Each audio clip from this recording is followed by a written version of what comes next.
स्वागत है आप सभी का आपके YouTube चैनल पर। और जैसे कि हमने BA 6 सेम का सिलेबस स्टार्ट किया हुआ है, जिसमें कि फर्स्ट चैप्टर है हमारा ग्रामीण समाजशास्त्र। तो ग्रामीण समाजशास्त्र में हमने क्या क्या कर लिया है, ग्रामीण समाजशास्त्र में हमने मीनिंग कर लिया है, डेफिनेशन कर लिया है, और क्या कहते हैं इसके जो नेचर है वो भी हम कर चुके हैं। तो आज बारी है ग्रामीण समाजशास्त्र की विषय वस्तु यानी कि सब्जेक्ट मैटर, वो कौन कौन सी बातें हैं जो कि क्या करती हैं कि ग्रामीण समाजशास्त्र के लिए महत्वपूर्ण है। ठीक है, तो यहाँ पर सबसे पहले हम जानेंगे कि फर्स्ट पॉइंट यहाँ पर क्या है कि ग्रामीण सामाजिक संरचना। तो आखिर में जो सामाजिक संरचना है वो क्या है, ये पहले भी आप पढ़ चुके होंगे, लेकिन एक बार मैं आपको फिर बता देती हूँ कि जो सामाजिक संरचना है उसका निर्माण जो होता है वो अनेक प्रकार की उपसंरचनाओं से होता है। ठीक है, जैसे कि क्या है कि जाति हो गया, परिवार, संस्था, धर्म, संस्थाएं, चर्च, शिक्षा, अनेक प्रकार की जो संस्था है उनसे मिलकर जो है वो सामाजिक संरचना का निर्माण करती हैं। ठीक है, ठीक इसी प्रकार जो है ग्रामीण सामाजिक संरचना का जो ज्ञान भी है वो भी जो है सामाजिक संरचना के द्वारा हो सकता है। ठीक है, और जो ग्रामीण सामाजिक संरचना है वो न केवल ग्रामीण जीवन की जो समस्याएं हैं उनको समझती है, बल्कि उनके जो है अनेक प्रकार के समस्याओं को उनके समाधान तक पहुंचाती है और उनको समाधान करने में सहायता करती है। और जिससे कि क्या होता है कि अगर समाधान होगा तो ही विकास होगा, तो इसलिए समाधान जरूरी है पहले। नेक्स्ट पॉइंट है ग्रामीण सामाजिक संगठन। यहाँ पर क्या है कि जो ग्रामीण सामाजिक संगठन है उसमें परिवार और विवाह का जो अध्ययन है उसको महत्वपूर्ण माना जाता है। लेकिन क्या हुआ है कि आधुनिक काल में अनेक प्रकार के जो है अनेक प्रकार के परिवर्तन हुए हैं, और परिवर्तन में जो क्या आ सकते हैं कि औद्योगिकरण, नगरीकरण हुआ है, शिक्षा, वैवाहिक मान्यताएं, ठीक है, ये सारी चीजें जो हैं इनमें परिवर्तन हुए हैं। तो क्या है कि इनका ज्ञान, जो परिवर्तन हो रहे हैं या फिर हुए हैं, उनका ज्ञान होना भी जरूरी है। और ये इसलिए जरूरी है ताकि जो ग्रामीण विघटन है, ठीक है, मतलब कि ग्रामीण विघटन को रोका जा सके। और नेक्स्ट पॉइंट है ग्रामीण जीवन की विशेषताएं, कि ग्रामीण जीवन में कौन कौन सी विशेषताएं हैं। यहाँ पर जो अनेक विद्वान हैं, ठीक है, सबके अपने अलग अलग मत हैं ग्राम को लेकर और शहर को लेकर। तो कुछ विद्वान जो हैं वो कहते हैं कि गांव और नगर जो है इस प्रकार से आपस में जुड़े हुए हैं कि उनको जो है अलग, मतलब कि एक दूसरे से अलग नहीं किया जा सकता।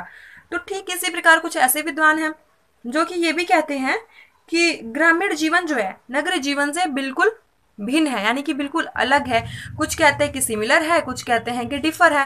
ठीक है, तो यहाँ पर ये थे ग्रामीण जीवन की विशेषताएं। और यहाँ पर है ग्रामीण जीवन स्त्रीकरण। तो ग्रामीण जीवन का जो स्त्रीकरण है वो क्या है। अब यहाँ पर क्या है कि भारतीय समाज में जो है ग्रामीण सामाजिक स्त्रीकरण को लेकर जो है सबसे ज्यादा जो है अध्ययन हुए हैं। ठीक है, तो उसमें से जो कुछ प्रमुख अध्ययन है, वर्ग संघर्ष, ठीक, जाति तथा वर्ग से संबंध और स्थानीय स्वतंत्रता, जातियों की प्रकार्यात्मक संबंधों की व्यवस्था। तो कुछ ये ऐसे संबंध हैं या फिर कुछ ऐसे अध्ययन हैं जिनका जो है ग्रामीण स्त्रीकरण के उसमें अध्ययन हुआ है। नेक्स्ट पॉइंट है ग्रामीण सामाजिक समस्याओं का अध्ययन। नेक्स्ट पॉइंट है ग्रामीण सामाजिक समस्याओं का अध्ययन। ठीक है, तो यहाँ पर क्या है कि गांव में पाई जाने वाली आर्थिक या फिर सांस्कृतिक सभी समस्याएं, जैसे कि बेरोजगारी की समस्या और निर्धनता की समस्या, कृषि की समस्या, ऋणग्रस्तता, इन सभी जो है समस्याओं का अध्ययन ग्रामीण समाजशास्त्र में होता है।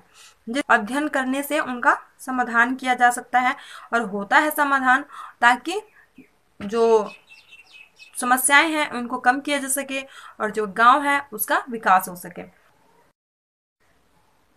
ग्रामीण सामाजिक संस्थाएं, ठीक है, तो अनेक प्रकार की जो सामाजिक, राजनीतिक, आर्थिक, सांस्कृतिक और भी कई प्रकार की जो समस्याएं हैं, ठीक है, तो उनसे निपटने के लिए क्या किया गया है कि कुछ नियम बनाए गए हैं, कुछ व्यवस्थाएं बनाई गई हैं, ठीक है, जिनके अंतर्गत कार्यप्रणाली होती है, और जिनके अंतर्गत ये कार्यप्रणालियां होती हैं उसको हम संस्था कहते हैं। ठीक है, और इन संस्थाओं में क्या होता है कि इन संस्थाओं में गांव के कार्य हो गए, त्यौहार, शिक्षा, मनोरंजन, इन सभी का जो है एक विशेष स्थान होता है और इनकी कार्यप्रणालियां इसके अंतर्गत की जाती हैं। ठीक है, नेक्स्ट पॉइंट है ग्रामीण सामाजिक जीवन।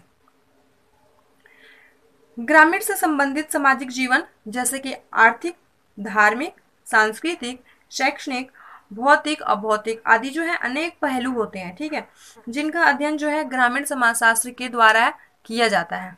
और ये भी जो है ग्रामीण समाजशास्त्र की एक विषय वस्तु है। नेक्स्ट पॉइंट है ग्रामीण परिवर्तन। जैसा कि आपको पता है कि समाज में जो है दिन प्रतिदिन अनेक प्रकार के परिवर्तन होते जा रहे हैं, ठीक है। तो ऐसा तो है नहीं कि हाँ शहर में परिवर्तन होगा तो गांव में होगा ही नहीं। तो जैसे कि आपको पता ही है कि शहर में परिवर्तन होगा तो गांव में भी होगा, हर जगह परिवर्तन हो रहा है, ठीक है। अब ग्राम में भी क्या हो गया है, औद्योगिकरण हो गया है, नगरीकरण हो गया है। उसके बाद क्या है, उससे ज्यादा भी संस्कृतिकरण, शिक्षा, और सबसे बड़ी बात यह है कि शिक्षा से जो संबंधित है, शिक्षा के कारण जो है, ठीक है, जाति, वर्ग, परिवार, ये सभी जो है प्रभावित हुए हैं। और वो किस प्रकार से प्रभावित हुए हैं, पॉजिटिव हुए हैं, नेगेटिव हुए हैं, किस प्रकार हुए हैं, ठीक है। इनके प्रभाव को देखने के लिए क्या है, इनका अध्ययन किया जाता है, और इनका अध्ययन करना भी जरूरी है कि अध्ययन होने से क्या होगा कि जो ज्यादा से ज्यादा विकास के जो रास्ते हैं वो बनाए जा सकते हैं, ठीक है। तो ये था कि ग्रामीण समाजशास्त्र की विषय वस्तु क्या है। आई होप आपको ये सारी चीजें जो है ग्रामीण समाजशास्त्र की विषय वस्तु का जो ये टॉपिक था आपको समझ में आ गया होगा। अगर इसमें आपको कुछ समझ नहीं आया तो आप हमें कमेंट करिए और बताइए, ताकि हम आपके लिए और भी अच्छी वीडियो बनाएं। और अगर आपको मतलब कि जो भी है, अगर आपने चैनल को सब्सक्राइब नहीं किया, चैनल को सब्सक्राइब कर दें, और बेल आइकन को प्रेस करना बिल्कुल भी ना भूलें, ताकि आगे आने वाली वीडियो जो है आपको टाइम टू टाइम मिलती रहे।